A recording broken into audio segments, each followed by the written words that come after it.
ভ্যানের ধাক্কায় অটো উল্টে মৃত্যু এক মাধ্যমিক পরীক্ষার্থীর মায়ের।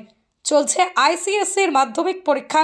সোদপুরে এক বেসরকারি স্কুলে সিট পড়েছে আতপুরের একটি ইংরেজি মাধ্যম স্কুলের। সেখানেই সৃজা সেনগুপ্তকে নিয়ে পরীক্ষা দিতে নিয়ে আসছিলেন তার মা শিউলি সেনগুপ্ত। সোদপুর থেকে ট্রেনে এসে শ্যামনগর নামার পর সেখান থেকে অটো ধরেন তারা। এক অটোতে মোট 6 জন উঠে পড়ে, 3 জন পরীক্ষার্থী আর 3 জন অভিভাবক।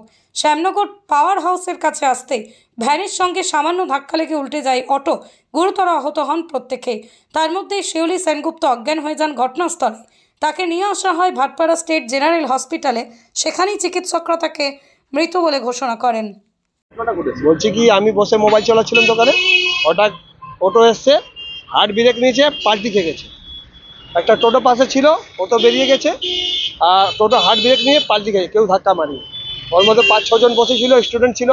আপনার ন্যাশনাল মডেল স্কুলে 2-3টে স্টুডেন্ট ছিল, তার সঙ্গে ওর মা ছিল। আর আপনার কি বলে যায়, ওনার মেয়েটা এখানে চোট লেগেছে, পায়ে লেগেছে, ওই যে চাপল এখানে ফেলা আছে, এখানে পুরো হাত পা সব লেগেছে। আমরা তাড়াতাড়ি করে ওনাকে অটো করে হসপিটালে পাঠিয়ে। হ্যাঁ, না, অটো স্পিড ছিল। হ্যাঁ, ওই জন্য তো হার্ট ব্রেক মাঝে পড়ে গেছে, পাল্টি খেয়েছে, চাকাটা উপরে, এটা নিচে। ঘটনার মধ্যে মানে সবাই চোট ফোট লেগে চল পড়লো। হ্যাঁ, একজন মারা গেছে। আপনি হসপিটালে গিয়ে জিজ্ঞেস করতে পারেন। এই যে স্যার এখন জিজ্ঞেস করলাম তো, বলছে মারা গেছে। ঠিক আছে, মোট কজন ছিল গাড়িতে? 5-6 জন ছিল। 3টে স্টুডেন্ট ছিল। ড্রাইভার বালিক ছিল না? ড্রাইভার, হ্যাঁ, ড্রাইভার আপনার মানে বয়স্করই, আপনার মতনই ছিল মনে হয়, বুঝলেন তো। তারপরে মানে পালিয়ে, তারপরে আমরা দেখলে আমাদের হাত পা কাঁপাচ্ছিল। তারপরে আমরা অটো অন্য করে ওনাকে হসপিটালে পাঠালাম। আপনার নাম? হ্যাঁ, আমার নাম, নামটা? এই জায়গার নাম পাওয়ার হাউস। আপনার নামটা? আমার নাম আলম। দুঃখের ঘটনা আর কিছু হতে পারে না, মানে শব্দ নেই কিছু বলার। মা বাচ্চাকে নিয়ে পরীক্ষা দিতে এসেছে, বাচ্চা পরীক্ষা দিচ্ছে, এখনো সে জানে না তার মার মৃত্যু হয়েছে।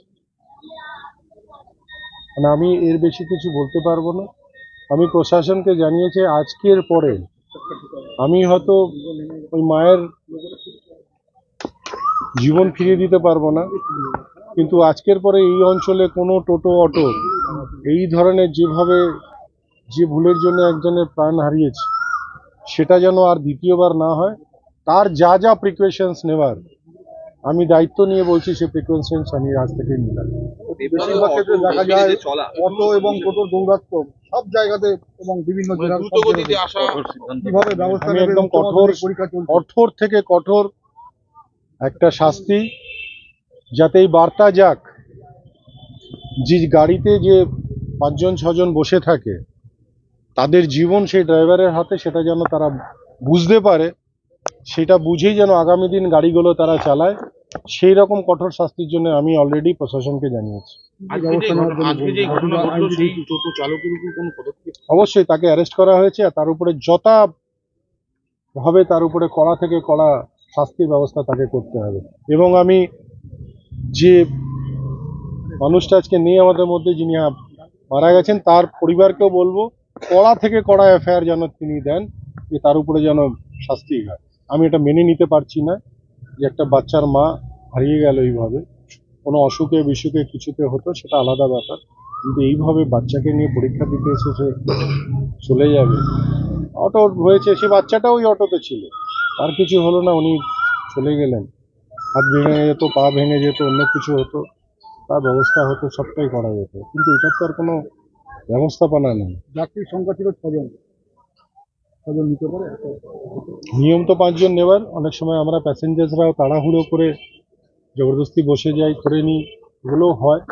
সেই জন্যে আমি সেগুলো নিয়ন্ত্রণ অলরেডি আমাদের ট্রাফিকের যিনি এখানে ইন্সপেক্টর আছে তাকেও আমরা নির্দেশ দিয়েছি যে আজ থেকে এটা কড়াকড়ি হবে, এবং পুরো বাংলার আমরা এই ব্যাপারটা যেন একটা নিয়ন্ত্রণে আসে, সেটার জন্য আমি আজকের থেকে লেখালেখি শুরু করছি।